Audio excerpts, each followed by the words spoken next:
నమస్తే, welcome to our channel. నేను మీ ప్రియాంకరం. Parakamani case, ఈ కేసు గురించి అప్డేట్స్ చూస్తే ఇది ముందుకు సాగుతుంది. చాలా త్వరితగతిన విచారణ జరుగుతుంది. త్వరలోనే దోషుల్ని అరెస్ట్ చేస్తారు అని చెప్పేసి ప్రతి ఒక్కరూ భావించారు. కానీ ఈరోజు రైల్వే ట్రాక్ పక్కన ఒక డెడ్ బాడీ కనిపించింది. అది ఎవరిది అంటే, ఎవరైతే సాక్షి ఉన్నారో ఆ సాక్షి సతీష్ కుమార్ది. మరి ఇది హత్య లేదా ఆత్మహత్య? ఏం జరిగింది? రైలు ప్రయాణం చేస్తున్న వ్యక్తి సడన్గా శవమై ఎలా కనిపించాడు? ఇలాంటి ఎన్నో ప్రశ్నలు ఉత్పన్నమవుతున్నాయి. మరి ఏమైంది అనేది తెలుసుకునే ప్రయత్నం చేద్దాం. దీని గురించి మనతో మాట్లాడడానికి ప్రముఖ political analyst and social activist Krishnakumari గారు ఉన్నారు. ఆవిడని అడిగి తెలుసుకుందాం. నమస్కారం మ్యామ్. మ్యామ్, పరకామణి కేసులో కీలకమైన సాక్షి సతీష్ కుమార్ ఈరోజు ఆయన ఇక లేరు. అయితే ఈయన కుటుంబ సభ్యులు అంటున్న దాని ప్రకారం ఇది ముమ్మాటికి హత్యే. తనని హత్య చేశారు, తను అప్రూవర్గా మారతానన్నాడు, అందుకనే వైసీపీ వాళ్ళు హత్య చేశారు అని చెప్పి కుటుంబ సభ్యులు అంటున్నారు. కొంతమంది రాష్ట్ర ప్రజలు కూడా అంటున్నారు. ఇంకోవైపు చూస్తే ఇది ఆత్మహత్య అని చెప్పేసి ఇంకొంతమంది అంటున్నారు. ఏం జరిగింది? ఈ సాక్షి లేకపోవడం వల్ల కేసు కొట్టేస్తారా? మరి కేసు స్టేటస్ ఎలా ఉండబోతుంది? ఇప్పుడు మనందరికీ తెలిసిందే, పరకామణి అంటే తిరుపతి హుండీ లో పడిన డబ్బుల్ని లెక్క వేసే ఒక కార్యక్రమాన్ని, ఆ మొత్తం వ్యవస్థని పరకామణి వ్యవస్థ అంటారు. అయితే ఈ పరకామణి వ్యవస్థలో బోలెడు మంది ఉద్యోగస్తులు ఉన్నారు.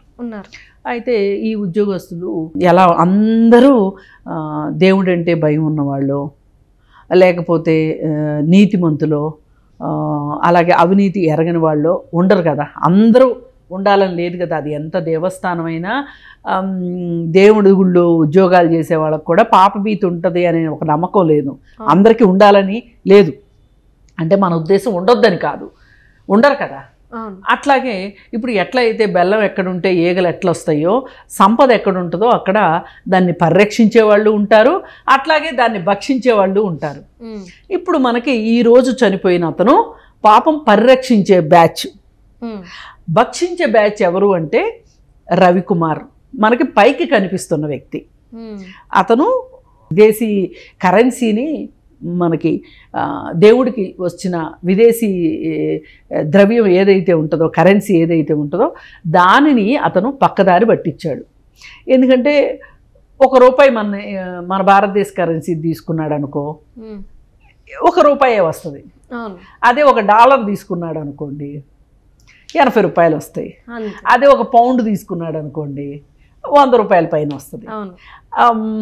అదే ఎవరన్నా కువైట్ నుంచి వచ్చిన వాళ్ళు వేసారనుకోండి, డిఫరెంట్గా ఉంటుంది. ఈ విధంగా అతను ఏం చేశాడు అంటే, అతని ధ్యాస అంతా విదేశీ కరెన్సీ మీద పడింది. అతని దృష్టి. అతను పట్టుకెళ్తున్నాడు, రోజు కాస్త పట్టుకెళ్తున్నాడు.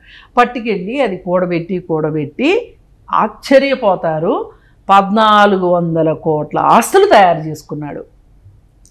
సరే, తయారు చేసుకుంటే ఇది ఒకరోజు సతీష్ అనే ఒక ఉద్యోగి సీసీటీవీలో గమనించి ఉన్నాడు. అట్లా అతను ఇప్పుడు ప్రభుత్వం అది ఇంట్లో దొంగలు పడ్డారన్నట్లు పరకామణిలోనే దొంగలు పడ్డారు. ఆ దొంగలు వీళ్ళు. ఈ దొంగల్ని కాపలా కాస్తుంది ఎవరు, రక్షించే వాళ్ళు ఎవరు అంటే ఈవో ధర్మారెడ్డి పైన వాళ్ళ బాసుకు పైన సీఎం. ఇదంతా ఒక చైను. అక్కడి నుంచి అక్కడికి వాళ్ళు ఒక రూట్ వేసుకున్నారు. రూట్ వేసుకొని అందరూ ఎవరికి దొరికింది వాళ్ళు దోచుకున్నారు టీటీడీలో. ఈ దోచుకున్న ప్రాసెస్లో నెయ్యి కల్తీ జరిగిందా, లేకపోతే ఇంకోటి జరిగిందా, ఏం జరిగింది అనేది అసలు నిజంగా వెంకటేశ్వర స్వామి వచ్చి చెప్తే తప్పితే, అంటే తవ్వే కొద్దీ పాములు బయటకు వస్తున్నాయి. ఆ పాముల్లో ఒక పాము ఈ రవికుమార్. అయితే ఇది ఏ రోజైతే బయటకు వచ్చిందో వ్యవహారం, ఏది గత ప్రభుత్వంలోనే బయటకు వచ్చినప్పుడు వీళ్ళు ఏమనుకున్నారంటే, అమ్మో ఇది బయటికి పొక్కిందంటే ప్రాబ్లం అవుతుంది, మనం ఇక్కడికిక్కడ సాల్వ్ చేసేద్దాము. ఇది కేసు అయ్యింది, సతీష్ అనే అతను పై అధికారులకు చెప్పటం వల్ల కేసు అయ్యింది.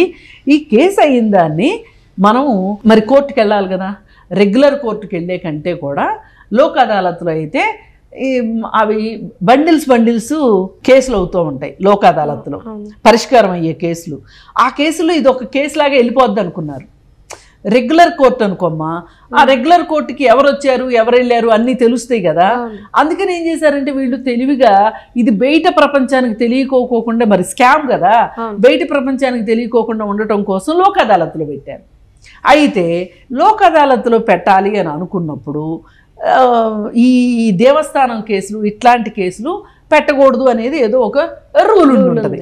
అయితే వీళ్ళు దాన్ని కూడా మతలబు చేసేసి అక్కడ సెటిల్ చేసేసి ఈ 1400 కోట్ల రూపాయల ఆస్తులు ఏవైతే ఉన్నాయో ఎవరికి కావాల్సింది వాళ్ళు పనిచేసేసుకుని గప్చిప్ సాంబార్ బుడ్డి అయిపోయారు.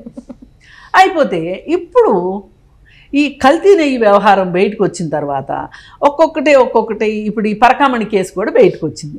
బయటకు వచ్చినప్పుడు దీన్ని తవ్వి తీశారు. అయితే టీటీడీలో ఏ కేసు జరిగినా ఏది జరిగినా ధర్మారెడ్డికి తెలియకుండా జరగదు. ఈవో ఆయనే కదా, ఆయనకేమో టీటీడీ చైర్మన్ శుభాశీస్సులు ఉన్నాయి. అందుకని దొంగలు బయటికి రావట్లా. ఇప్పుడు ఏమైంది, ప్రభుత్వం మారింది, కల్తీ నెయ్యి వ్యవహారం వచ్చింది. మొదటగా ప్రభుత్వం మారగానే ఫస్ట్ బయటకు వచ్చింది కల్తీ నెయ్యి వ్యవహారం. అది అయిపోయిన తర్వాత ఈ పరకామణి వ్యవహారం. ఇప్పుడు ఆ కల్తీ నెయ్యి విషయంలోనూ విచారణకు హాజరయ్యాడు ఎవరు, ధర్మారెడ్డి, ఈవో ధర్మారెడ్డి. ఇప్పుడు ఈ పరకామణి కేసులో కూడా ఆయన ఉన్నాడు.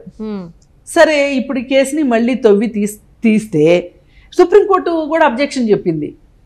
ఏమి మీరు సర్దేసేసుకుంటారా, మీకు అనుకూలంగా చేసుకుంటారా, ఏ కేసు ఎక్కడ సాల్వ్ అవ్వాలో తెలియదా మీకు, ఇట్లాంటి కేసు లోక్ అదాలత్లో సెటిల్ అవ్వడం ఏంటి అని చెప్పి చీవాట్లు పెట్టి, అసలు లోక్ అదాలత్లో జడ్జిమెంట్ ఇచ్చిన జడ్జి ఎవరు, ఆ జడ్జిని పట్టరండి ఫస్ట్ అన్నారు. అనేసరికి ఇప్పుడు ఈ తీగలా అయితే డొంక కదిలింది. ఈ డొంక కదిలేసరికి అసలు ఎవరి ద్వారా ఈ స్కామ్ బయటకు వచ్చింది అనేది చూస్తే సతీష్ అనే అతని ద్వారా వచ్చింది స్కామ్ బయటికి. ఇప్పుడు ఈ సతీష్ సాక్ష్యం చెప్తాడు వెళ్ళి, ఖచ్చితంగా ఐ విట్నెస్ చెప్తాడు. ఆయన చెప్పాడే అనుకో, ఈ కేసు ఇంకా ఇంకా ఇంకా బలంగా ఎంతమంది తలకు చుట్టుకుంటుందో కూడా అర్థం కాని విషయం అన్నమాట ఇది.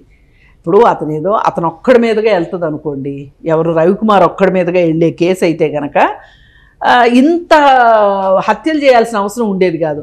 రవికుమార్ ఒక్కడిని మేనేజ్ చేసేస్తే అవసరమైతే నువ్వు జైలుకి పోరా అంటే పోయి ఉండేవాడు. కానీ ఇతను సతీష్ లొంగట్ల వాళ్ళ మాటలకి, నేను సాక్ష్యం ఇస్తాననే అంటున్నాడు. ఇతను ఉంటే డేంజరు అని చెప్పి ఇతను సాక్ష్యం చెప్పడానికి వెళతంటే అతన్ని చంపేశారు. అంటే ఇప్పుడు ఈ సాక్షి లేనంత మాత్రాన ఈ కేసు కాకుండా పోద్దా?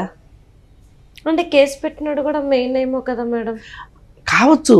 అక్కడ లోక్ అదాలత్లో వీళ్ళు సెటిల్మెంట్ చేశారు కదా, ఆ సెటిల్మెంట్ బేస్ చేసుకుని కూడా కేసు జరుగుద్ది కదా. ఓకే, కేసు రన్ అవుతూనే ఉంటుంది. కేసు రన్ అవ్వాల్సిందే. అంటే వైసీపీ వాళ్ళు పప్పులో కాలేశారు. వాళ్ళు ఏమనుకున్నారంటే ఇప్పటికిప్పుడు ఇది సెటిల్ అంటే ఒక సాక్షిని మనం లేకుండా చేసేస్తే అయిపోద్ది అని. ఇప్పుడు వీళ్ళకి అలవాటే కదా. వివేకానంద రెడ్డి కేసులో ఎంతమంది చచ్చిపోయారు చెప్పండి? చనిపోతూనే ఉన్నారు. ఎంతమంది ఇంక లెక్క, రేపు మాపో ఇంకెవరైనా చనిపోయినా ఆశ్చర్యపోకర్లా. ఇప్పుడు దస్తగిరి అనేవాడు ఒకడు అప్రూవర్గా మారకపోయి ఉంటే గనక వివేకానంద రెడ్డి కేసు వెలుగులోకి వచ్చేది కాదు. వెలుగులోకి రాకపోతే ఇంతమంది సాక్షులు చచ్చిపోవాల్సిన అవసరం ఉండేది కాదు. పాపం తప్పు చేశాడు దస్తగిరి. అది ఇప్పుడు వైసీపీ వాళ్ళ దృష్టిలో దస్తగిరి తప్పు చేశాడు అంతే, ఈ కేసు బయటికి తీసుకొచ్చి. అట్లాగే ఇప్పుడు ఈ కేసులో కూడా ఈ సతీష్ అనే అతను తప్పు చేశాడు. తను కూడా కాస్త డబ్బులు పుచ్చుకొని నోరు మూసుకుని ఉండక నీకేం పోయే కాలంరా, అసలు నువ్వెందుకు సాక్ష్యం చెప్తానని బయలుదేరావు పెద్ద పుడింగిలాగా, నువ్వు కూడా మాకులాగా నోరు మూసుకుని కూర్చోలేవా అని. నీకు ఇట్లా కాదులే, నీకు మామూలుగా చెప్తే అర్థం కావట్లేదు, గంటె కాల్చి వాత పెడితే కానీ సరిపోదు అనుకుని వాళ్ళు ఇతనికి పాపం జైలు శిక్ష వేసేసినట్టు మరణ శిక్ష వేసేశారు. వీళ్ళే కోర్టు వీళ్ళే జడ్జి కాబట్టి. ఎందుకంటే లోక్ అదాలత్లో సెటిల్ అవ్వకూడని కేసుని మామూలు నార్మల్ విధానంలో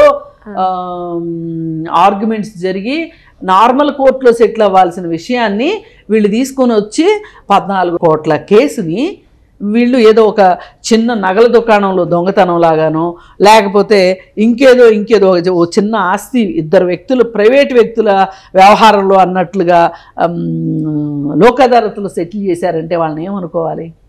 అంటే వాళ్ళకి ఏది తోస్తే అది, వాళ్ళకి ఏది ఉపయోగమైతే అది వాళ్ళకి నచ్చినట్టు చేసుకుంటూ వెళ్ళిపోయారు వాళ్ళు. ఇది ఈ కథ, ఈ పరకామణి కథ. ఇప్పుడు ఈ కథలో ఇంకెన్ని మలుపులు, ఇంకెంతమంది చావులు, ఇంకెంతమంది చచ్చిపోతారో మనం వేచి చూడాలన్నమాట. అంటే ఇది టు బీ కంటిన్యూడ్ మూవీ అంటారు కదా, అదే అది టు బీ కంటిన్యూడ్ స్టోరీ అనమాట. మనం వేచి చూడాలి. Right. Thank you so much. Thank you.